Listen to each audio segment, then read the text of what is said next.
রাজ্যে বিধানসভা নির্বাচন আসন্ন, ফলে সেই নির্বাচনকে পাখির চোখ করে ইতিমধ্যেই ময়দানে নেমে পড়েছে বিভিন্ন রাজনৈতিক দল। এরই মধ্যে জনতা উন্নয়ন পার্টি নামে নতুন দল খুলেছেন মুর্শিদাবাদে, যে বাবরি মসজিদের ভিত্তিপ্রস্তর স্থাপন হয়েছে তার প্রধান পৃষ্ঠপোষক হুমায়ুন কবির। আসন্ন নির্বাচনের আগে লাগাতার তৃণমূল সুপ্রিমো তথা মুখ্যমন্ত্রী মমতা ব্যানার্জিকে নিশানাও করে চলেছেন তিনি। অন্যদিকে আবার নির্বাচনে তার দল জনতা উন্নয়ন পার্টির সঙ্গে মিম, সিপিআইএম, কংগ্রেস, আইএসএফ এর মতো কিছু দলের জোট হতে পারে, এমন জল্পনাও দানা বেঁধেছে রাজনৈতিক মহলে। তবে সত্যিই কি এমন কোনো জোট হচ্ছে? কথাবার্তা কি কিছু এগিয়েছে? এগোলেও কতটা? চলুন শুনে নেওয়া যাক এই সমস্ত বিষয়ে আজ তাক বাংলায় কি বললেন হুমায়ুন কবির। আমাদের প্রতিনিধি সুজয় ঘোষ কথা বলেছিলেন তার সঙ্গে, আসুন শোনাই আপনাদেরও।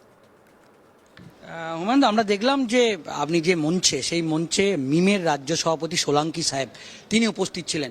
তাহলে এটা কি বলতে পারি যে জনতা উন্নয়ন পার্টির সঙ্গে 2026-এর বিধানসভা নির্বাচনে মিমের একটা আসাউদ্দিন ওয়েসির দলের সঙ্গে একটা জোট হচ্ছে, এবং এখনো পর্যন্ত মানে মানে আপনাদের মধ্যে কি বোঝাপড়া হলো সিট শেয়ারিং নিয়ে? দেখুন, এখনই এটা আপনাকে বলা যাবে না। আমি এটুকু বলছি, আইএসএফ, ইন্ডিয়ান সেকুলার ফ্রন্ট এবং সিপিএম, সেই সঙ্গে কংগ্রেস এবং আসাদুল্লাহ ওয়াইসির মিম, সকলের জন্যই আমার সঙ্গে দরজা খোলা আছে। আমাকে যদি কেউ ডাকেন তাহলে আমি তেনাদের সঙ্গে আলোচনায় বসতে রাজি আছি, এবং আমি যদি কোনো জায়গায় কোনো প্রস্তাব রাখি, সেটা যদি তেনারা বিবেচনা করেন সেটা আমার ভালো লাগবে, বা আমি যদি কোনো প্রস্তাব রাখি সেটা যদি গঠনমূলক হয় বা সত্যিকারের আজকের বাংলার রাজনীতিতে যে পরিস্থিতি, সেই পরিস্থিতি সম উপযোগী হয়, তাহলে নিশ্চয়ই তেনারা গ্রহণ করবেন। করলেও আমি বিধানসভা নির্বাচনে সবাইকে নিয়েই লড়তে চাইছি। যদি কারো অনীহা থাকে, যদি কারোর সঙ্গে ভেতরে ভেতরে আন্ডারস্ট্যান্ডিং থাকে, তারা যদি না আসতে চায়, আমি ওসব নিয়ে ভাবি না। আমি একটা নতুন দল খুলেছি, আমার প্রস্তুতি পুরো দমে চলছে। আসলেও আমি নির্বাচনে অবতীর্ণ হব, কেউ না আসলেও আমি নির্বাচনে অবতীর্ণ হব। দেখলাম আপনার সভাতে তৃণমূল কংগ্রেস থেকে, যেরকম আপনার ছেলে তৃণমূল কংগ্রেসের কর্মাধ্যক্ষের পদ ছেড়ে জয়েন করলো, আমরা ফিরহাদ হাকিমের জামাইকেও দেখলাম এবং অনেককে যোগদান করালেন। তাহলে এটা কি বলতে পারি 2026-এ তৃণমূল কংগ্রেস যাদেরকে টিকিট দেবে না, আপনি জনতা উন্নয়ন পার্টিতে তাদেরকে টিকিট দেবেন? এখনই এই কথা বলার সময় আসেনি। আগে নির্বাচনটা ডিক্লেয়ার হতে দিন। ইলেকশন কমিশন, নির্বাচন কমিশনের যে শিডিউল, সেটা ডিক্লেয়ার হোক ভোটের। তারপরে আমরা আমাদের প্রার্থী তালিকা প্রস্তুত রাখছি। জোটের স্বার্থে কোনো আগে পিছু হতে পারে, সেটা মানতেই হবে। কিন্তু যদি কেউ সঠিক পদ্ধতি মেনে জোটে আগ্রহী না হয়, তাহলে আমি তো গোটা রাজ্যের মধ্যে 294টা সিটের মধ্যে 182টা আসনে আমি একাই লড়ার ক্ষমতা আজকের দিনে রাখি, এবং 182টা আসনের প্রার্থী আমি প্রস্তুত রেখেছি বা রাখছি। এ ব্যাপারে কোনো সন্দেহ নেই। কিন্তু যদি বলেন জোট সঙ্গী হলে, তখন তো নিশ্চয়ই সিট শেয়ারিং কমবে।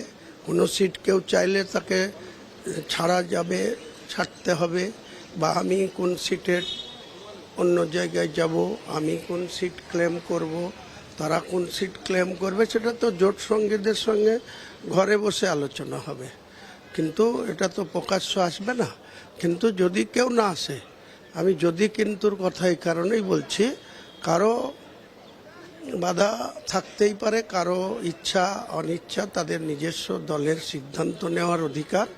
সেই সব দলের, সে কংগ্রেস বলুন বাংলায়, বা সেকুলার ফ্রন্ট বলুন, বা মার্ক্সবাদী কমিউনিস্ট পার্টি বলুন, তাদের নিজের নিজের সিদ্ধান্ত নেওয়ার অধিকার তাদের রয়েছে। তারা যেমন নিতে পারে, তেমনি আমি আমার নিজস্ব যে দল, সেই দলের যারা পদাধিকারী, তাদের নিয়ে আমি এই মুহূর্তে 182টি আসনে লড়াই করার জন্য প্রস্তুত আছি। শুনলেন তো হুমায়ুন কবিরের বক্তব্য। আর হুমায়ুনের এই বক্তব্যের পরে রাজনৈতিক পর্যবেক্ষকদের অনেকের মধ্যেই প্রশ্ন উঠছে, যদি সত্যি এমন কোনো জোট হয়, তাহলে কি চাপে পড়তে পারে রাজ্যের শাসক দল তৃণমূল কংগ্রেস। কারণ বিশেষজ্ঞদের বড় অংশ মনে করে রাজ্যের সংখ্যালঘু ভোটের ওপরে কার্যত একচ্ছত্র আধিপত্য রয়েছে তৃণমূলের। সেক্ষেত্রে বাস্তবেই যদি এমন কোনো জোট হয়, সেটা তৃণমূলের কপালে চিন্তার ভাঁজ বাড়াতে পারে বলেই মনে করছেন অনেকে। যদিও এমনটা আদৌ হবে কিনা তা অবশ্য বলবে ভবিষ্যৎ। আসুন আপনাদের আরেকবার শোনাই কি বললেন হুমায়ুন কবির। হুমায়ুন, আমরা দেখলাম যে আপনি যে মঞ্চে, সেই মঞ্চে মিমের রাজ্য সভাপতি সোলাঙ্কি সাহেব তিনি উপস্থিত ছিলেন। তাহলে এটা কি বলতে পারি যে জনতা উন্নয়ন পার্টির সঙ্গে 2026-এর বিধানসভা নির্বাচনে মিমের একটা আসাউদ্দিন ওয়েসির দলের সঙ্গে একটা জোট হচ্ছে, এবং এখনো পর্যন্ত মানে আপনাদের মধ্যে কি বোঝাপড়া হলো সিট শেয়ারিং নিয়ে? দেখুন, এখনই এটা আপনাকে বলা যাবে না। আমি এটুকু বলছি, আইএসএফ, ইন্ডিয়ান সেকুলার ফ্রন্ট এবং সিপিএম, সেই সঙ্গে কংগ্রেস এবং আসাদুল্লাহ ওয়াইসির মিম, সকলের জন্যই আমার সঙ্গে দরজা খোলা আছে। আমাকে যদি কেউ ডাকেন তাহলে আমি তেনাদের সঙ্গে আলোচনায় বসতে রাজি আছি, এবং আমি যদি কোনো জায়গায় কোনো প্রস্তাব রাখি, সেটা যদি তেনারা বিবেচনা করেন সেটা আমার ভালো লাগবে, বা আমি যদি কোনো প্রস্তাব রাখি সেটা যদি গঠনমূলক হয় বা সত্যিকারের আজকের বাংলার রাজনীতিতে যে পরিস্থিতি, সেই পরিস্থিতি সম উপযোগী হয়, তাহলে নিশ্চয়ই তেনারা গ্রহণ করবেন। করলেও আমি বিধানসভা নির্বাচনে সবাইকে নিয়েই লড়তে চাইছি। যদি কারো অনীহা থাকে, যদি কারোর সঙ্গে ভেতরে ভেতরে আন্ডারস্ট্যান্ডিং থাকে, তারা যদি না আসতে চায়, আমি ওসব নিয়ে ভাবি না। আমি একটা নতুন দল খুলেছি, আমার প্রস্তুতি পুরো দমে চলছে। আসলেও আমি নির্বাচনে অবতীর্ণ হব, কেউ না আসলেও আমি নির্বাচনে অবতীর্ণ হব। দেখলাম আপনার সভাতে তৃণমূল কংগ্রেস থেকে যেরকম আপনার ছেলে তৃণমূল কংগ্রেসের কর্মাধ্যক্ষের পদ ছেড়ে জয়েন করলো, আমরা ফিরহাদ হাকিমের জামাইকেও দেখলাম এবং অনেককে যোগদান করালেন। তাহলে এটা কি বলতে পারি 2026-এ তৃণমূল কংগ্রেস যাদেরকে টিকিট দেবে না, আপনি জনতা উন্নয়ন পার্টিতে তাদেরকে টিকিট দেবেন? এখনই এই কথা বলার সময় আসেনি। আগে নির্বাচনটা ডিক্লেয়ার হতে দিন।